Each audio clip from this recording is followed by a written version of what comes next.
bit about where you grew up, about the figureheads in your family who you think introduced you to great music? I did actually grow up in just outside of Detroit, Michigan, which I noticed on your website. I believe you were broadcasting from Kalamazoo. Is that true? Yes, that is true. It was trying to have me broadcast from Detroit, and I'm like, that would be a lie, even though I have been.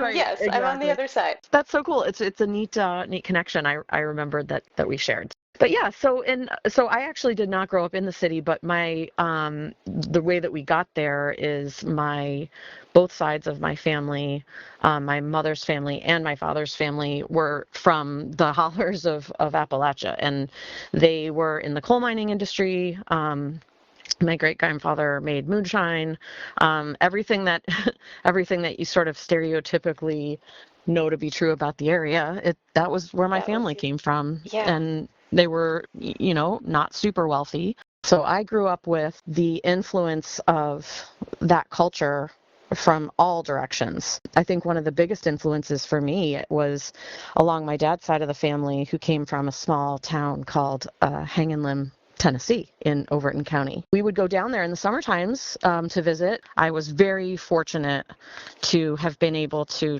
travel down there with my parents from Michigan, from a very populated area, and have the experience of kind of how they, when they would go down to visit their grandparents in the summer. It was just a really special experience, and as a kind of a sensory kid, I took it all in, the smell of the animals and the food and the people and the way the land looked, and it just imprinted itself on my memory.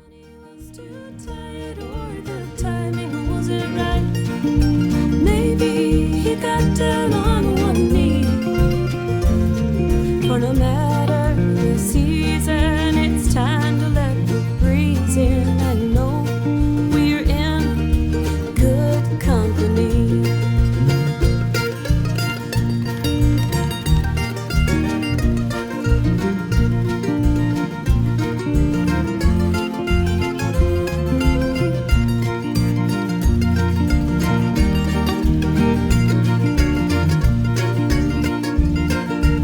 COVID was really the time that made me realize that there's, life could change in an instant. Yeah. And we all know that. We've all had experiences where we've maybe lost somebody unexpectedly or had a major financial change or something. Yeah. And that changed everything for them. And I think a lot of us, things sort of fell apart during that time. The things that we had going kind of organically fell apart. Other things took its place. And one of the things for me was that I really realized that I was living in a way that I wasn't really giving back to myself at all. I was gladly and happily taking care of my family. I wouldn't change that for a bit, for anything. But as far as, I'm holding moms groups together, and, I have a full-time job. I actually am a public school paraeducator, and I work with kids that have emotional and behavioral disturbances in elementary school. Oh my goodness. So a very, it's a very rewarding job that I love, but when That you takes have dedication. it Yeah. takes dedication. It does. And when a lot of things are kind of pulling on you at once, and knowing sort of what the public school system, the 180 that everyone had to do, getting everyone online for online learning back then, it was just a huge thing. And I made this crazy decision at the encouragement of a girlfriend, to try to see where the music thing might take me. I'd done like a karaoke night one night and decided, this is a part of myself that I have never embraced, and I feel so unhappy, and I feel so worn down, and just, I don't know who I am. I don't know where I'm going. And so I bought a $99 microphone on Amazon, because what do we do during COVID is just spend money, Exactly. because that's Yes. what we did for fun, right? Oh, here's another package. Yay.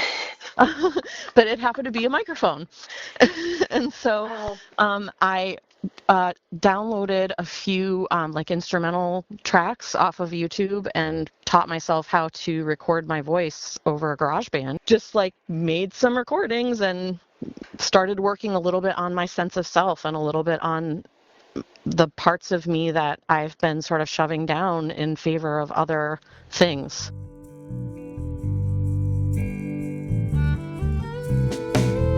Singing back up in a towny bar, thought I could only get so far, till you ran outside to talk to me behind my car. You took time to understand, then you asked to start a band. You saw a spark inside of me that no one else ever had. My head was full of doubt, but you loved what I'm about. You showed me that my courage was the only thing I'm without. I'm getting strong, I'm getting stronger. I read the truth that's written in the lines around your face. I've no reason to doubt you, and what it comes down to, what's inside of me is stronger, 'cause of what's inside of you. That lyric, "What's inside of me is stronger because of what's inside of you." It's Yes. just replay. I love that title track. After I got a little bit more confident in my singing abilities, I sent some of those little recorded tracks I made on GarageBand to a country band that I found on Craigslist that was looking for a bass player. One of the people that I met in there is my drummer, Paul, and I collaborate with him in a lot of ways. I do write 98% of the lyrics and the music myself, but I say that I am barely doing anything because it's essentially poetry, and I fell into a group of musicians somehow that are not only just good human beings, but they're just incredibly talented musicians who are kind and generous and helpful to me. And I'm so lucky because I feel like I barely had to do anything on these songs. And so Stronger is really the story of calling, that band. It's beautiful how it came together, and listening to some of the tracks, it sounds like you've been playing for years together. The notes it just flows into one another. Thank you so much. Yes. I really do feel just so fortunate because these guys are incredibly talented and they make me sound better than I am.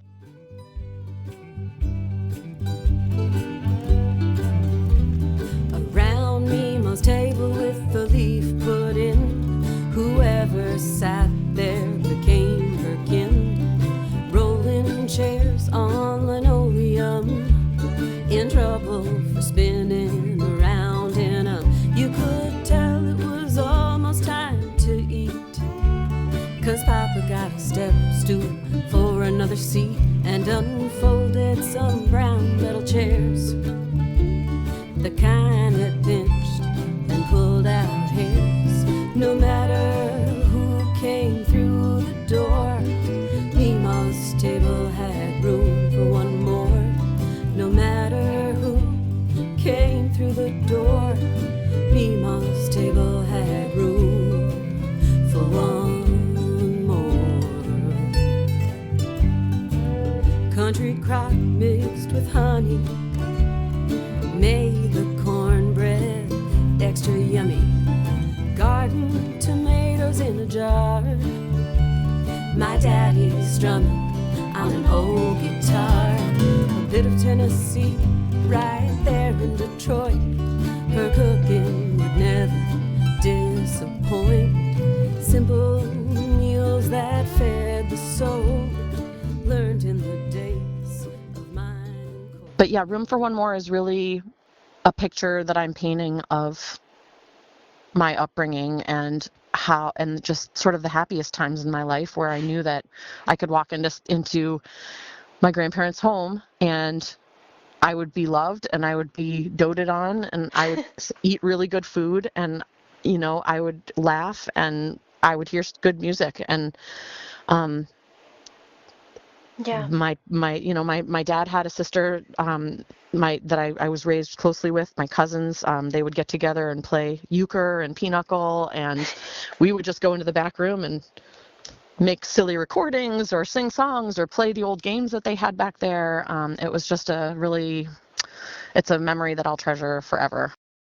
Space lightning, just because of all the unexpected timing patterns. I'm like, oh, okay, very, very alt country. She's giving it to me. Yep. What feeling were you trying to chase with that? Well, we all have different sides of ourselves, and I explore all of the sides to myself, and it's sort of just it's a song that's heavy on imagery and heavy on some innuendo, and I just wanted to write sort of a sexy, bluesy, little provocative kind of tune, and so I went with a space imagery. And cool story about that one is the finger snaps, which I feel like really kind of make the song on it, was something that was added after the fact. We heard it and said, wait a second, this needs finger snaps, and immediately recorded the finger snaps, and I just feel like it really brought it somewhere to a different place.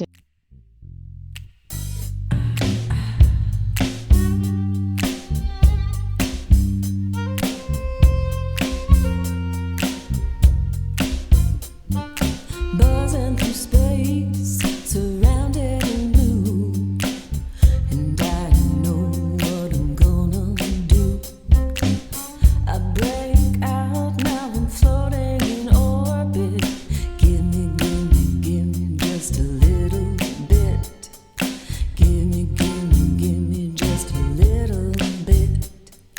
Give me that space lightning. A bolt from the blue is me and you. Written in the stars in the galaxy is you and me.